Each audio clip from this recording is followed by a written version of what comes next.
সবাই ভালো আছেন। আজকে আমি মোচার ঘন্ট করব। আগেও দেখিয়েছি, তবে একটু মশলাটা আলাদা করব। এই যে মোচা সেদ্ধ করছি, আর এখানে একটা ভাজা মশলা এই গ্যাসে খুব ভালো করে এই পাত্রটা গরম করে নিয়ে অফ করে দিয়েছি। এই পাত্রের গরমেই ফ্রাই করবো, খুব বেশি ফ্রাই করবো না। এতে বাদাম আছে, পোস্ত আছে, আর ধনে জিরে, এই জাবিত্রি আর গোলমরিচ আর 3 রকম গোটা গরম মশলা আছে, দালচিনি, লবঙ্গ, এলাচ, বড় দিয়ে আলুটাকে ভেজে নিয়েছি। গ্যাসটা গরম, মশলাগুলো দেবো বলে গ্যাসটাকে অফ করে দিয়েছি। এই নারকেল দিলাম, এই যে মশলাটা করেছিলাম কিছুটা নামানোর আগে দেবো, এই দিলাম।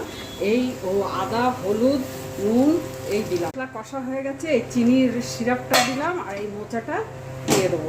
গরম মশলা দিয়েছি, আর এই ঘিটা দেবো। ছোলা ওভারনাইট সেদ্ধ করে আমি মশলা কষার সময় দিয়ে দিয়েছি, মাখা মাখা হওয়ার জন্য কষছি। কাঁচা লঙ্কা আর একটু গরম জল দিয়ে সেদ্ধ